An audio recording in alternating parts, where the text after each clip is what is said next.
Alam mo, minsan kapag tumitingin tayo sa mundo, sa social media, sa balita, o kahit sa paligid natin, parang napakadali talagang makita ang pagkakaiba-iba ng mga tao.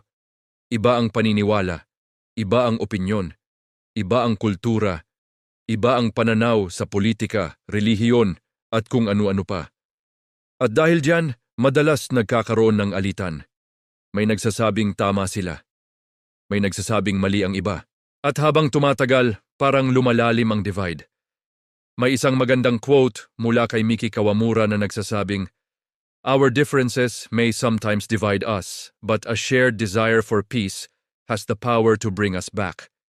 Kung iisipin mo, napakasimple ng mensahe, pero napakalalim ng kahulugan. Oo, may mga bagay talagang maghihiwalay sa atin, pero may isang bagay na kayang magbalik sa atin sa iisang lugar, ang hangarin ng kapayapaan. Isipin mo ito, kapag may dalawang taong nag-aaway, magkaibigan, mag-asawa, magkapatid, ano ang madalas na nangyayari? Sa umpisa, parehong galit, parehong matigas ang ulo, parehong ayaw magpaubaya. Pero darating ang isang punto na may isa sa kanila ang magsasabi, "Tama na, pagod na akong makipag-away." Hindi dahil talo siya, hindi dahil mali siya, kundi dahil gusto na niya ng kapayapaan at doon nagsisimula ang pagbabago. Minsan, hindi naman talaga problema ang pagkakaiba ng opinyon. Ang problema, kapag mas mahalaga na sa atin ang pagiging tama kaysa sa pagkakaroon ng kapayapaan. Isipin mo rin ang social media ngayon, isang post lang, isang comment lang, at biglang nagkakaroon ng debate. May nagtatanggol, may umaatake, may nag-iinsulto. At bago mo na malayan, hindi na tungkol sa ideya ang usapan. Tungkol na ito sa ego. Pero kung titigil sandali ang bawat isa at tatanungin ang sarili, ano ba talaga ang gusto ko? Manalo sa argumento o magkaroon ng kapayapaan, yung baka ibang direksyon ang tahakin ng usapan.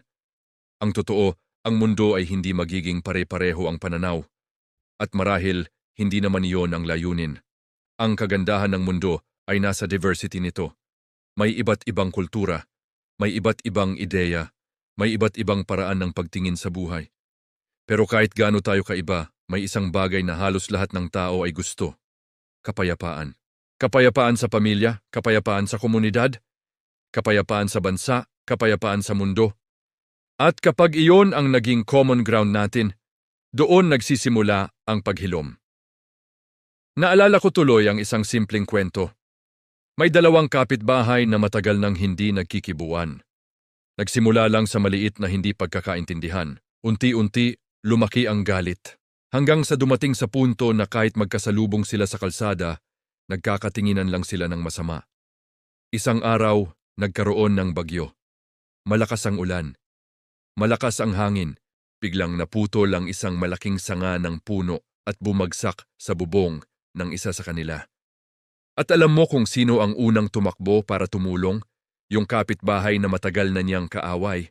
Walang tanong, walang sumbatan. Tumakbo lang siya para tumulong. At habang tinutulungan niyang alisin ang sanga ng puno, biglang napatawa ang may-ari ng bahay.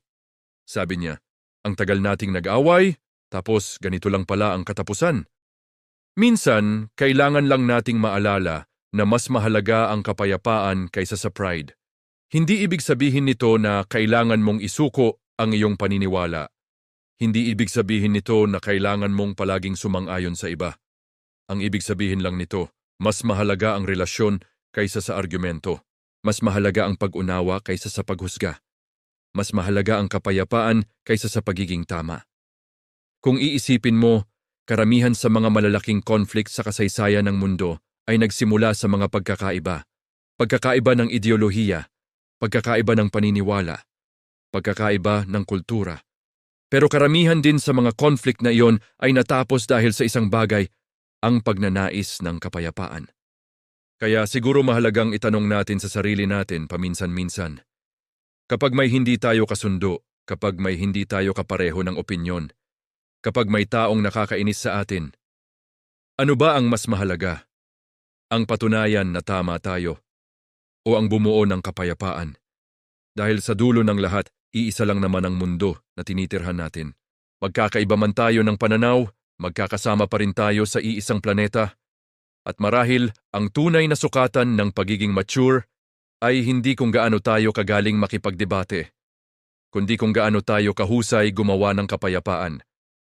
Dahil tulad ng sinabi ni Miki Kawamura, ang ating pagkakaiba ay maaaring maghiwalay sa atin, pero ang iisang hangarin para sa kapayapaan, iyan ang may kapangyarihang muling maglapit sa atin. At baka doon nagsisimula ang isang mas maayos na mundo, hindi sa pagkakapareho ng lahat ng tao, kundi sa desisyon ng bawat isa na piliin ang kapayapaan.